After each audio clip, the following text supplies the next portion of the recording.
70 মডেলের একটা হেডের সিট কাটানো হইতেছে। হেডের সিট কাটাইতে দিলে মূল কি বিষয়টা লাগে?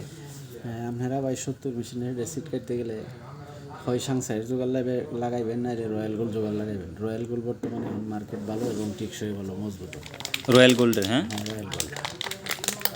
আর নাহলে সাংসাই কোম্পানি পাওয়া যায় না সবসময়, কিন্তু রয়্যাল গোল্ডে চলছে বর্তমানে ভালো এবং টিকসই ভালো। আমরা যেটা জানতেছি এবং দেখতেছি, এই যে জোগাড় লাগাল করলাম আমি, এই যে এখন সিট করতেছি, এই যে সিট করতেছি, আপনারা দেখেন।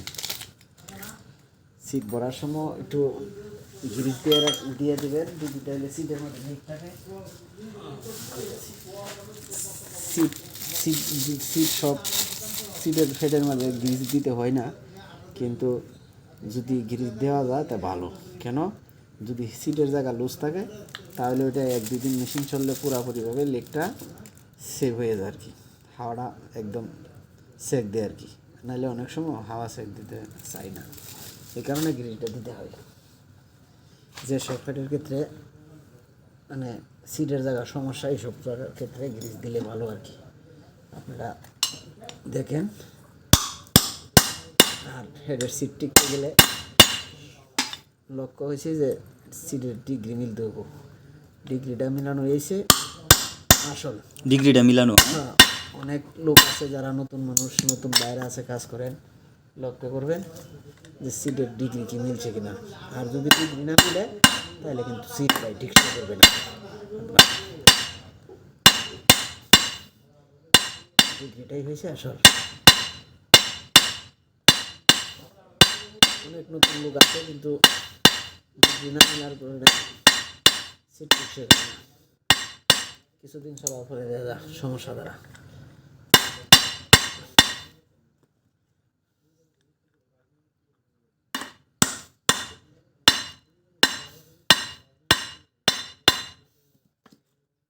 এই যে ভাই আমি সিট ভরে নিলাম, কিন্তু গাইড এটি আগে ভরা ছিল তাই ভরি নাই।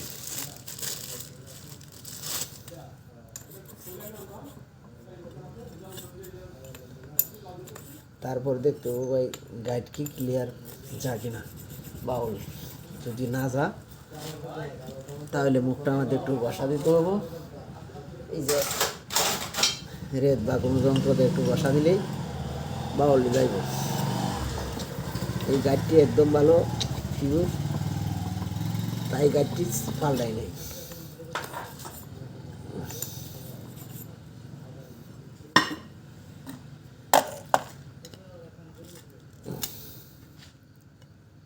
এই যে আপনারা সম্পূর্ণ দেখতে পাবেন।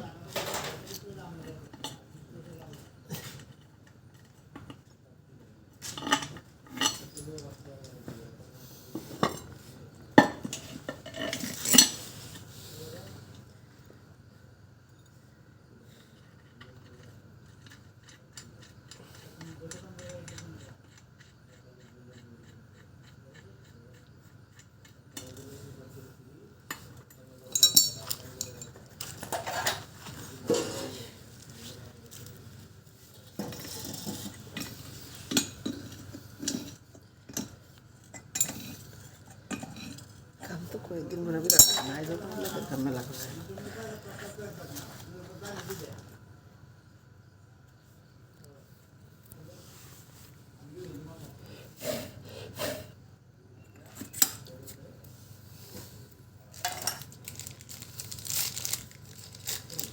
বলতে দিয়েছিলাম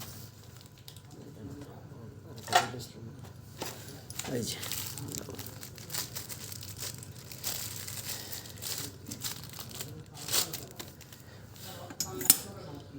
এই যে এখান থেকে তো ডিগ্রি কোথায় আছে? ডিগ্রিটা কোন জায়গায় দেখানো হয়? ডিগ্রিটা হয়েছে এই যে একদম মাঝখানে রাখতে হবে। ডিগ্রিটা একদম মাঝখানে রাখতে হবে। ওই যে ডিগ্রি নিচে একটু বড় করে নিচে নিতে হবে। আর এটা ডিগ্রি নিলে আছে কিন্তু বাউন্ডারি চাইতে হবে। এটা লক্ষ্য করানো লাগবে তো অনেক সময় দেখা যায় বড় করে মিলাইতে হবে। এই যে এটা আমি এখন গোরানটা ডিগ্রি মিলাইতেছি, তারপর আমার ডাবাইতে হবে। যন্ত্রটা কি দেখি তো? কাটার সেট এই যে এই যে এখন তোমার ডিগ্রি মিলানোর জন্য মিলাইতেছি, পরে দাবাইলে আবার ডিগ্রি উপরে উঠতে পারবো, আবার লক্ষ্য করতে হবো ডিগ্রি যেমন মাঝখানে আছে কিনা, নাহলে একটু ছোটো।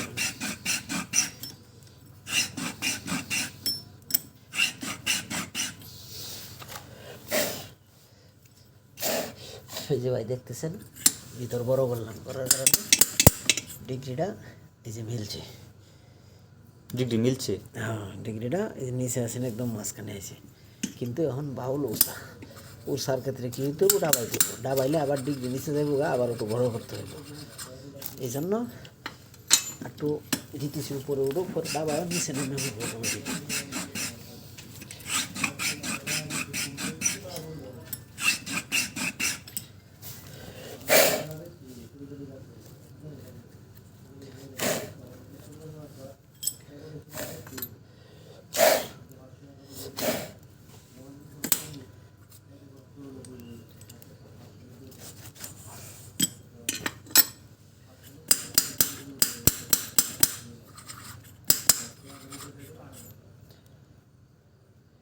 এই যে দেখেন ডিগ্রি মাঝখানের প্রায় সম পরিমাণ আছে বা একটু উপরে, কিন্তু নিচাইতে হবো, নিচাইলে আবার ডিগ্রি উপরে ফেলে দেবো। আর এটা শুধু নিচানি লাগবো, ডিগ্রি মিল আছে, কিন্তু নিচাইলে যদি নিচাইতে গেলে আবার ডিগ্রি উপরে উঠবে, আবার উপরে তোলা লাগবো।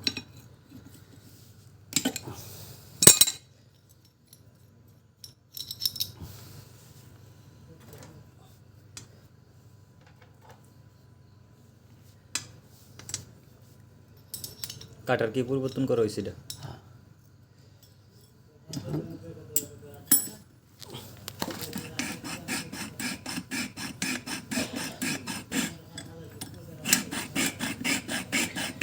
এখন বাউল ওষা হয়ে গেছে, আমি দাবাই দিছি।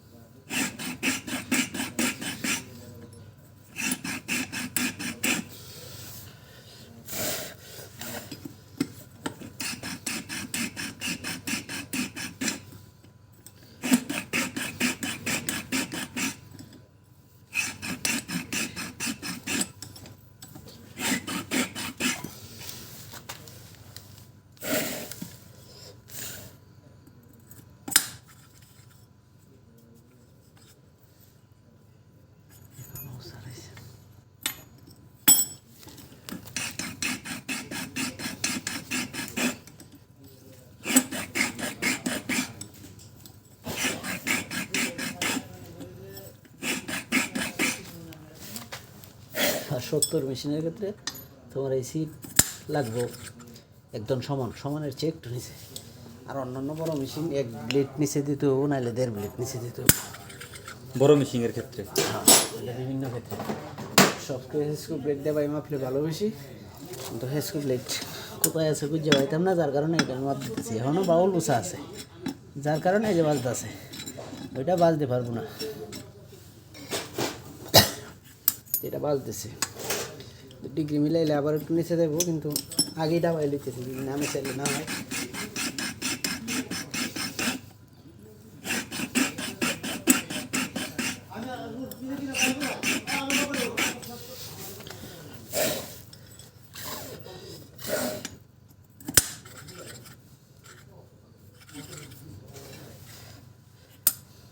তো অনেক ক্ষেত্রে আবার একটু নিশানা দিলে পিস্টন আগে বাজে।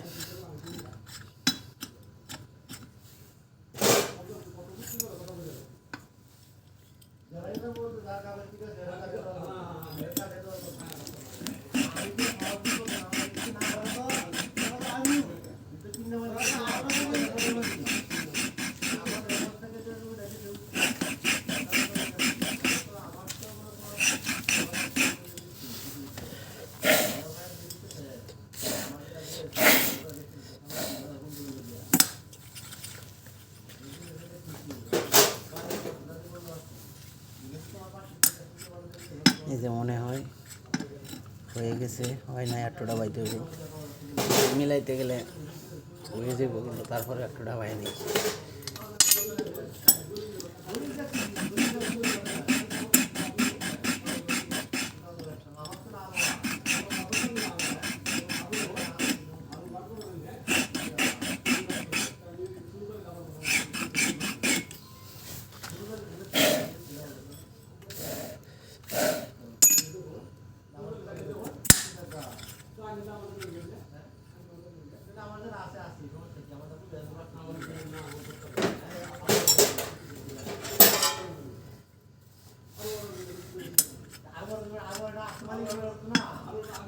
এই যে দেখেন ভাই অরিজিনাল মাপে চলে গেছে।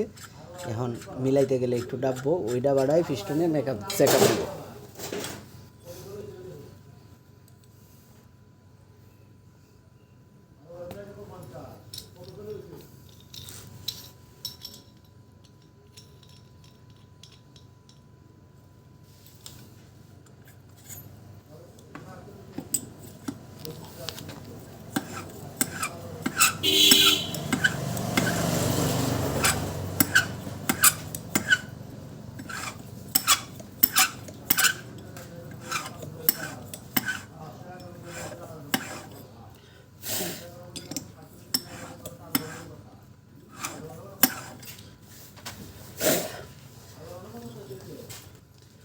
আর যেসব বাইরা নতুন মানুষ তাদের জন্য একটা টিপস আছে, যদি কাটার সিট নতুন হয়, যখন সিট মিলাইবেন তখন চক দিয়ে নেবেন, তেলে ফিনিশিং বেশি হবে। চকের গুঁড়া ব্যবহার করলে সুবিধা, কোনো জায়গায় যদি বেশি যা কোনো জায়গায় কম যা তাহলে দেখাও যাবে ধরা পড়বো। আরও আছে যে বাউল সিট কাটলে মিলবো পুরাপুরি, যে কোনো মেশিনের এটা এইভাবে ঘুরবো, ইজি ঘুরবো। আর যেটা নিকুত না হইব ওটা ঘুরতো না, আর যেটা নিকুত হইব ওটা ঘুরবো। যদি ঝামেলা থাকে তাহলে ঘুরবো না। এই যে এখন দেখেন এটা কিন্তু নিখুঁতভাবে ঘুরতেছে। আবার যেটা একটু নিখুঁতভাবে না ঘুরবো সমস্যা নাই, সিট মিল হইলে গেনিংয়ে আবার এটা ফিনিশিং আয়া পড়বো, সমস্যা নেই। কিন্তু একদম যদি 100-র মধ্যে 100 হয় তাহলে এই যে নিখুঁতভাবে ঘুরবো। আর যদি 100%-এর মধ্যে 5% বাকি থাকে, কাজটা নিখুঁত না হয় তাহলে গেনিং করলে পরে গিয়ে আসবো। এই যে ভাই এখন বড়টার কাজ মোটামুটি শেষ হলো। এখন এই যে ছোটোটা ডাবানোর জন্য ছোটো কাটার নিয়েছি, ডাবানোর জন্য।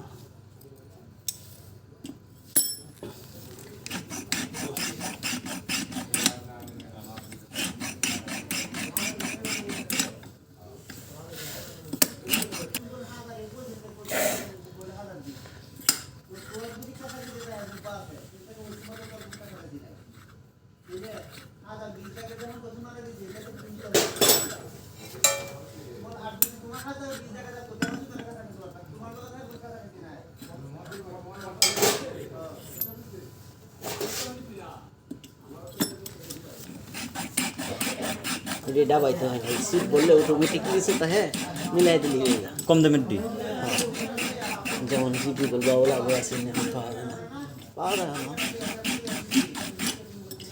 ওই যে আমার কাছে জিপিগুলো আছে, কিছু গ্রাহক আছে কম দামের দোকান স্যার। এই যে জিপি আছে, এই যে এডিসি আছে।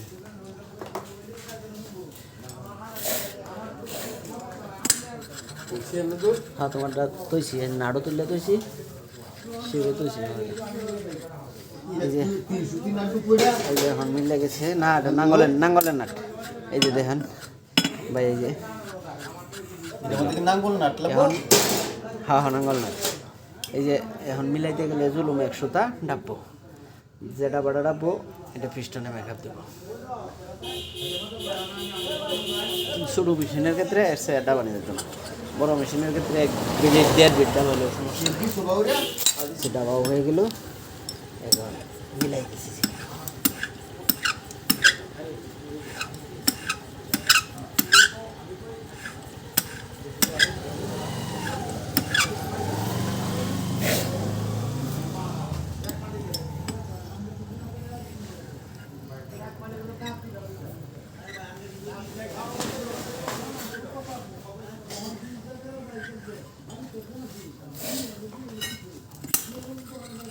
এই যে দেখেন ভাই একদম ফ্রি ধরা বাউল করতেছে। আর 100-র মধ্যে কাজ 100 না হলে বাউল কোনোদিনই ঘুরবে না, আটকে পড়বে। এই যে একদম কামড়া 100 নিখুঁত হয়েছে।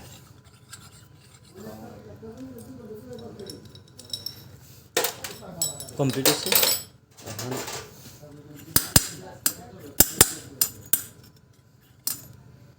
এখন এই যে দেখেন রিগরি ওই যে একদম কানিতে পড়ে নাই, মোটামুটি মিডিলে আছে। মিডিল থাকলেই টেকসই করবো। ওই যে এখন আপনার মোটা গেনিং পেঁয়াজ দিয়ে প্রথম গেনিং করতে হবে। পেলে ভালো কাঠের স্টিক পাওয়া যায় না, যার কারণে আমি লোহার স্টিকই বানাই নিছি। গ্যান্ডিং বললে কি খাড়ের স্টিক দা ভালো? হ্যাঁ, কিন্তু এখন আমি কাঠের বাই পাওয়া যায় না, বানানোর সময় নাই, তাই আমি লোহাটাই ব্যবহার করতেছি।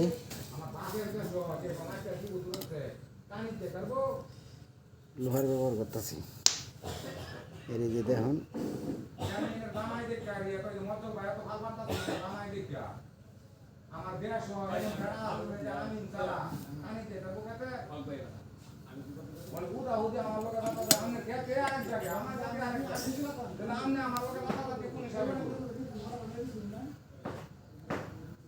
এখন আমি মোটা গ্রেনিং প্রেস দিয়ে গ্রেনিং করতেছি। এখন যদি হাতে গ্রেনিং করি তাহলে মোটাটাতে প্রথম করে তারপরে চিকনটা দিয়ে করতে হবো, তাহলে নিকুট হবো। আর শুধু মোটাটা দিয়ে করলেও চলে, সমস্যা নাই।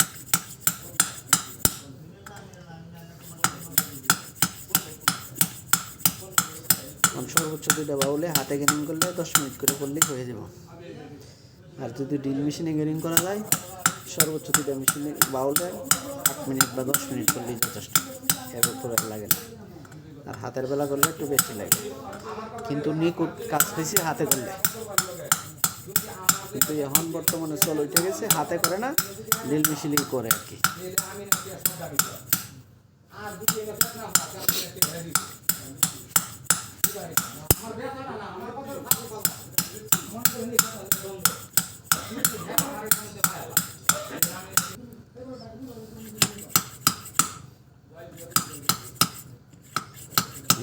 যদি আমি গেনিং করি অনেক সময়ের দরকার ভাই, আমি হাতে গেনিং করতাম না, না করে ড্রিল মেশিনে দিয়ে দিব।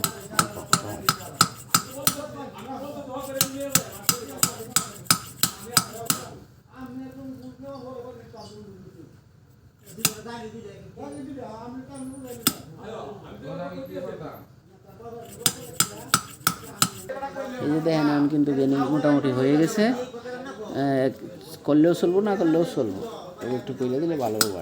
আবার 5-4 মিনিট করে দিলে ভালো হবে।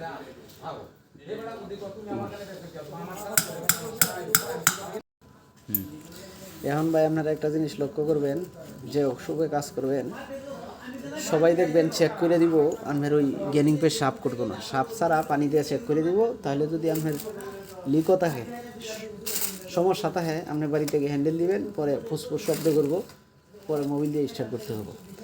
এই ভুল কোনো সময় করবেন না। ভালো মতো পরিষ্কার করতে এই হবে। গেনিং পেজটা ভালো মতন পরিষ্কার করতে হবে, কইরা হাইরা পরে আপনি বলবেন ভাইয়া আপনি পানিতে চেকিং দেন। আর তারা করবো কি, এই গেনিং পেজটা পরিষ্কার করবে না, না করিয়া আপনারা পানিতে চেক করবো। তাইলে যদি হেড লিক হতা হয় তারপরেও পানি পড়বে না, কারণ ওই গেনিং পেজ থাকার কারণে এটা তো আপনি বুঝবেন না। আর যখন আপনি ওই বাউলের গেনিং পেজটা সাফ করবেন, হেডেরটাও সাফ করবেন, পরে পানি দিবেন, পরে চেকিং ধরা পড়বো যে কাজ কি সঠিক হয়েছে কিনা। কিন্তু অক্সগুলো আপনাকে বলবে না, যে অক্সগুলো আপনাকে বলবে না। এই যে দেখেন ভাই, এখন পানি দিতেছি, এই যে দেখেন ভাই একদম নিখুঁত। আর যদি আপনি গ্রেনিং পেজ সহ দেন তাহলে লিক থাকলেও পানি পড়বে না। আর গ্রেনিং পেজ সাফ করে যখন আপনি পানি দিবেন, যদি না পড়ে তা বুঝবেন কাজ। এই যে দেখাইলাম, এই যে দেখেন বাউল পুচ্ছা দিলাম, পুচ্ছি আগে এখনও পুছলাম, ওই যে সিটের জায়গা একদম পরিষ্কার করে গ্রেনিং পেজ ফেলাই দিলাম। এই যে এখন হেঁটে পানি দিতেছি, এই দেখেন, এই যে পানি পড়ে না। আর যদি গ্রেনিং পেজ থাকে তাহলে হাওয়া হেডের সিট কাটানো 100% না হলেও পানি পড়বে না। একদম পরিষ্কার করে চেক করবেন। এই যে এখন একদম নিখুঁত হয়েছে, এই যে